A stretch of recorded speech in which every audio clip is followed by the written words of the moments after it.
Everybody and welcome back to my channel. This is me Rakshit and you're watching my channel Rakshit's Magical World. So today I will be picking up your Merchant of Venice and I'm using this book of Morning Star, the Merchant of Venice. Okay, so I'll be using this book to teach you all. So yeah, please take out page number first page number of this book. Since I'm not getting, I think it's 21st page number. Yeah, it's 21st. Okay, so first of all, let's read the introduction of the player. I'll be giving you the line by line explanation. Your work is to hit the subscribe button and increase my followers and subscribers. Okay, so I'll be introducing you to all the characters first of all. So see, here is Antonio, Bassanio and Shylock, and one more is there, that is your Portia. These 4 to 5 characters are the main characters. The whole story is like revolving around them. इन सभी के साथ साथ story को relate कर रही है. Like Antonio is the hero of the play. You know, her play के अंदर एक hero होता ही होता है. So Antonio is a kind of hero in this play, and his friend is Bassanio. Though Antonio has many other friends, but Bassanio is the most trustworthy, I mean to say fast friend, you can say. Okay, so he is the best friend of Antonio, though he has other friends like Cristiano and Lorenzo also. There is one villain, namely Shylock. Shylock is a kind of villain in this story, and Portia is the heroine. She is a heiress. Heiress means who have got a lot of wealth from her father actually. So she is a heiress of Belmont. Belmont is a state place in USA.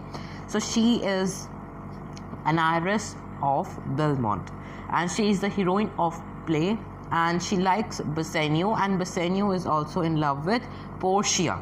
So these 4 to 5 characters are almost very important to be known before we start with the novel.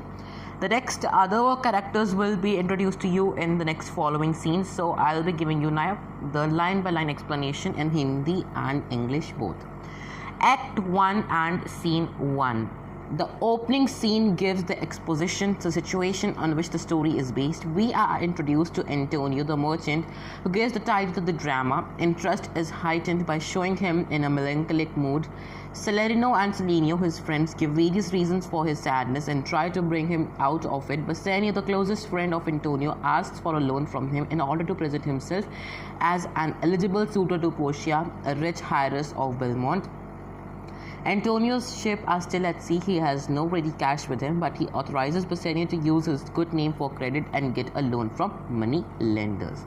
See, though, the first scene is exposed to the Merchant of Venice, जिसके ऊपर पूरी plate रखी गई है, उसको introduce किया गया है, दैट इज एंटोनियो. सो अगर आप बात करें ना इसके अंदर मर्चेंट ऑफ वेनिस में, तो शेक्सपियर क्या यूज़ करते हैं कि वो अपने कैरेक्टर्स को इन एडवांस इंट्रोड्यूस करवा देते हैं. सो स्ट्रीट अभी प्ले शुरू नहीं हुआ है. This is just a kind of introduction that is given in the book. कि क्या होता है, जो फर्स्टली है हमारा एंटोनियो, जब प्ले की स्टार्टिंग होती है, ही इज़ इन मेलेंकलिक मूड. मेलेंकलिक का मीनिंग लिखिए sad, please write it down. ठीक है. Salerino and Selenio, his two friends are there, though Bassanio is his best friend. Salerino and Selenio, his two friends, give various reasons for his sadness. And Bassanio, the closest friend of Antonio, asked for a loan from Antonio because he want himself. वो चाहता है कि वो अपने को present करे in front of Portia. Portia कौन थी? The heroine of the play, and she is a rich heiress of Belmont. तो अब जो Bassanio है वो कहता है कि I want to present myself as a worthy suitor, an eligible suitor to Portia. He wants that Portia is suitable to him. तो अब he asks for a loan. तो अब he has to go from Venice to Belmont. He needs some credits to go there. तो अब वो loan मांगता है किससे? अपने फ्रेंड एंटोनियो से. तो एंटोनियो के पास अभी रेडी कैश नहीं है. रेडी कैश मतलब अभी उसके पास कैश नहीं है. क्यों? क्योंकि उसका सारा फॉर्चून किसके ऊपर? फॉर्चून मतलब उसका luck is money, and money उसके सब किसके ऊपर है? All the ships that are sailing on the sea. सारे का सारा पैसा उसका उन सीज के ऊपर ही है. तो उसके पास कोई कैश नहीं है. बट जो एंटोनियो का नेम है that is really enough tell that कि कैसे भी वो मनी ले सकता है पूरे वेनिस में. Scene 1, Venice, a street, enter Antonio, Salarino and Selenio. This is a very important line. Children, you missed this. So a question is always most of the time asked कि where is the scene 1 set and name the characters introduced. So the simple answer is it is introduced in Venice in a street and Antonio, Salarino and Selenio are introduced. Antonio, in sooth, I know not why I am so sad. It wearies me, you say it wearies you. But how I caught it or found it or came by it, what stuff this made of, whereof it is born, I am to learn. And such a want with sadness makes of me that I have much ado to know myself. So see, soul का मतलब क्या होता है truly? Please यहाँ meanings को please note करे जाए साथ साथ में. तो अब क्या कहते हैं एंटोनियो कि उसको पता नहीं कि वो इतना सैड क्यों है. वो कहता है कि ये मुझे ट्रबल कर रही है सैडनेस, एंड वो कहता है मैं ये भी सोचता हूँ कि आपको भी शायद ट्रबल कर रही होगी. बट इम्पॉर्टेंट अब क्या है, इम्पॉर्टेंट ये है मुझे ढूंढना कि मुझे कहाँ से ऐसी सैडनेस की बीमारी लगी है. फ्रॉम व्हाट स्टफ, कैसी ये चीज़ किस चीज़ से बनी हुई है, कहाँ से जन्म लिया है इसने, व्हाट इज़ इट्स ओरिजिन. तो वो कहता है कि मुझे ये सारी चीज़ें अभी तक लर्न करनी है. I am yet to learn and such a want which sadness makes of me. And ये मुझे बहुत ही एब्सेंट माइंडेड फेलो बनाता है. Want wit means absent minded. And वो अपने आप को समझने में ही बहुत उसको परेशानी आ रही है. Next is Salarino says, your mind is tossing on this ocean, there where you are useless with portly sail like signals and rich barges on the flood, or as it were the pageants of the sea.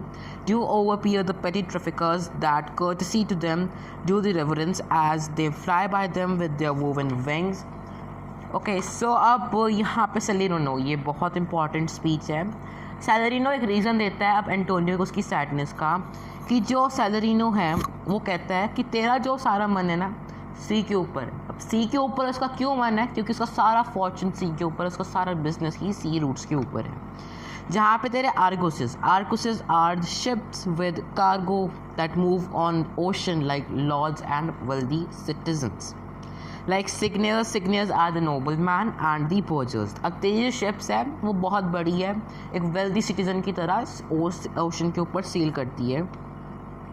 And it show that are the pageants of the sea. मतलब कि pageants of the sea का मतलब हुआ that they are the processions in the sea. They do over petty traffickers. जो आप छोटे छोटे the petty traffickers is refer to the small boats, and उन सभी बोट्स को वो सर पास कर रही है as the small ships are showing courtesy. मतलब उसको एक पोलाइटनेस शो कर रही है. किसको? एंटोनियो की शिप्स को. कौन कर रही है? The small petty traffickers as they fly by them with their woven wings. Okay, and see one point in this Antonio's this merchant of Venice, that you can't use your own words.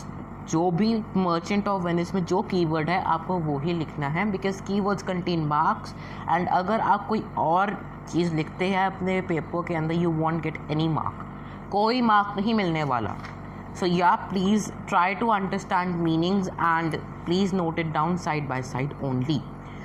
The next speech is of Selenio. Believe me, sir, had I such venture forth, the better part of my affection would be with my hopes abroad. I should be still plucking the grass to know where sits the wind, peering in map for ports and piers and roads, and every object that might make me fear misfortune to my ventures, out of doubt, would make me sad. अब Selenio क्या कहता है? Selenio कहता है कि मेरी बात मानो, अगर मेरे साथ कुछ ऐसा हुआ होता ना, तो मेरा जो बेटर पार्ट ऑफ मेरा माइंड है, जो मेरा माइंड है वो सारा टॉस कर रहा होता है किसी शिप के ऊपर मेरी. तो मेरी सारी की सारी ध्यान मेरी शिप के ऊपर होता. मैं कुछ जितनी भी जो भी पॉसिबल थिंग्स हैं मैं वो सारी करने की कोशिश करता. पॉसिबल थिंग्स अब क्या क्या हो सकती है, जैसे मैप देखना. ठीक है, अब वो सबसे पहले तो उसने यहाँ पे बात की है कि वो घास तोड़ेगा और देखेगा कि विंड कहाँ पे. अब ये क्यों कर रहा है? ताकि उसको पता चले कि जिस डायरेक्शन में उसकी जा रही है शिप, वहाँ पे कोई तूफान या फिर कुछ लाइक दैट कोई है तो नहीं. तो एक तो ये काम करता है वो. तो number 1 is plucking the grass to know where the set winds. Second is he will peer in maps for the ports and piers and the roads. ठीक है. एंड थर्ड, जितने भी ऑब्जेक्ट उसको फियर कर रहे हैं उन सब के ऊपर देखेगा. Then Salerno, my wind, this is a very important speech. My wind cooling my broth would blow me to an ague when I thought, what harm a wind too great at sea might do. I should not see the sandy hourglass run, but I should think of shallows of flats and see my wealthy and dogged in sand, wearing her high top lower than her ribs to kiss her brule. Should I go to church and see the holy edifice of stone, and not bethink me straight of dangerous rocks, which touching my gentle vessel side would scatter all her spices on the stream, and drove the roaring water with my skills silks and a word, but even now worth this, and now worth nothing. Shall I have thought to think on this, and shall I lack the thought that should such a thing be enhanced would make me sad? But tell not me, I know Antonio is sad to think upon his merchandise. तो अब सेलेरिनो comparisons कर रहे हैं कुछ बहुत ही important. सबसे पहला comparison कि जब वो अपना सूप, तो यहाँ पे जो ब्रॉथ है, ब्रॉथ इज सूप, जब वो अपने सूप पर से you do something like this ना, कि अपने सूप को ठंडा करने के लिए, तो जब वो ऐसा करता है कौन, सेलेरिनो, उसको याद आ जाती है किसकी, द हार्मफुल विंड्स। तो अब विंड्स ऑफ कोर्स कुछ इफेक्ट तो दिखाएगी ना बोट्स के ऊपर, दैट इज शिप्स के ऊपर। तो जैसे ही वो अपने सूप को ऐसे करता है, वो ऐसा सोचता है कि जैसे उसका सारा ध्यान उसके शिप्स के ऊपर जाता है। फर्स्ट थिंग ये कंपेयर करता है। सेकेंड थिंग किसके ऊपर कंपेयर कर रहा है वो, that he is comparing on the sandy hour glass run. Sandy hour glass आपको पता होना चाहिए, an apparatus where two spheres of glass join together with a tiny hole between through which sand runs. तो आपको ये पता होना चाहिए, आपने देखा भी होगा कार्टून्स वगैरह के अंदर, एनिमेज के अंदर, सैंडी आवर ग्लास के बारे में। तो जब वो उसको देखता है तो उससे क्या उसको लगता है कि जो शैलोज एंड फ्लैट्स है, शैलोज एंड फ्लैट्स मतलब जो रेते नहीं होती, सो उसको टकरा के उसका सारा सामान इधर उधर बिखर सकता है। तो ये भी उससे उसको डर लगता है। सेकेंड थिंग की कंपैरिजन ये हुआ।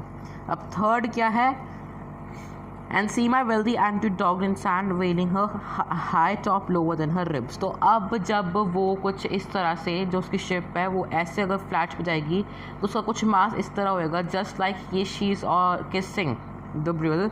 Okay, the other comparison is made of the Ephesus। Ephesus is a holy building, okay, एफिडस ऑफ स्टोन। जो अब उस एफिडस को देख के उसको बहुत ही ज़्यादा हार्मफुल स्टोन्स के बारे में पता चलता है, and he is thinking that अगर मेरी बोट या मेरी शिप अगर उससे टकराती है तो मेरा एक मिनट में ही सारा सामान इधर उधर बिखर जाएगा। एंड वो कहता है, would scatter all her spices on the stream and drove the roaring waters with my silk, and in a word but even now worth this and now worth nothing shall I have the thought. मतलब एक पल में मेरे पास इतना कुछ था और दूसरे ही पल में मेरे पास कुछ नहीं रहा। To think on this, and shall I lack the thought that such a thing enhanced would make me sad? But tell me not, I knew Antonio, he's sad on his merchandise। तो अब वो कहता है, reason देता है कि Antonio तू sad इसलिए है क्योंकि तू अपने मर्चेंडाइज के बारे में सोच रहा है। Now what is merchandise? Merchandise is your business। Antonio, believe me, no, I thank my fortune for it। My ventures are not in one bought and trusted, not to one place, nor in my whole estates upon the fortune of this present year, therefore my merchandise makes me not sad। तब Antonio कहता है कि मेरा believe करो, मैं जो भी तुम रीजंस फालतू के बता रहे हो मैं उसकी वजह से सैड नहीं हूँ। क्यों सैड नहीं हूँ? अब उसका बिजनेस के बारे में क्यों डर रही है? क्योंकि जितने भी उसकी बुक्स बोट्स है, शिप्स है, वो सारी अलग अलग डायरेक्शंस में सेल कर रही है। अब इससे क्या उसको फ़ायदा है?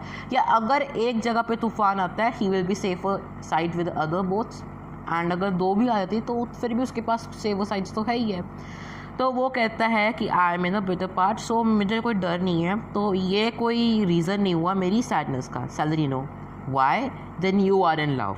एंटोनियो, 5-5। सेलेरिनो अब कहता है कि अगर ये रीज़न नहीं है then you are surely in love with someone. Antonio कहता है, shame, no no no no no. Salerino, not in love neither. Then let us say you are sad because you are not merry, and there are easy। तो ये जो Salerino की speech है, this is a very important speech. It is asked many times in your exam. इसको पता होना चाहिए। Salerino, not in love neither. Then let us say you are sad because you are not merry, and there were easy easy for you to laugh and say you are merry because you are not sad now by two-headed genius. Nature has framed strange fellows in her time, some that will evermore peep through their eyes and laugh like parrots at the bagpiper, and other of such a vinegar aspect that they not show the teeth in a while of smile, though just where jokes be laughable. तो अब क्या कहता है सेलेरिनो कि तू अब प्यार में भी नहीं है. अच्छा, फिर तू इसलिए दुखी है क्योंकि तू खुश नहीं है. तो रीज़न क्या देता है, तो इसलिए सैड है क्योंकि you are not Mary, Mary is happy. Okay, and वो कहता है you can't laugh you will. तो वो कहता है कि जो नेचर है उसने दो टाइप के पर्सनस को बनाया है. एक जो बिना बात के हंसते रहेंगे और दूसरे जितनी भी फ़नी बात हो उसके ऊपर भी हंसेंगे नहीं. तो अब इसके एग्जांपल देके उसने कहा है कि एक पैरट उस मतलब कुछ लोग होते हैं पैरट की तरह, बस हंसते जाएंगे बैगपाइपर को ऊपर. They laugh like bagpipers, they laugh like parrots at a bagpiper. And दूसरे नेस्टर. तो नेस्टर एक हिस्टोरिकल एल्यूजन आया है. Nestor was an old and wise Greek general who fought in the Trojan War. A joke had to be extremely funny if Nestor laughed at it. तो कुछ लोग होते हैं जो बिना बात की बेवकूफ़ों की तरह हंसते रहते हैं, और कुछ लोग होते हैं जो चाहे नेस्टर भी कहे, नेस्टर था जो मतलब ऐसा बंदा था जो कह दे कि yes this joke is funny, अगर वो हंसता है तो दैट इज़ फनी होता ही था. सो अब ये क्या प्रूव करते हैं, तो the nature has framed two types of man. तो I think here is sufficient for this video. So we'll have covered this much. There will be one more video for the other part, for part 1 of Merchant of Venice. Then we'll start with act 1 and scene 2. Till that time, please be very trustworthy with yourself to the play. I am keeping this video a short one so that you can get this video to a longer extent. So yeah, till here you will learn and revise. Stay home and stay safe. Till that time, keep revising. Okay.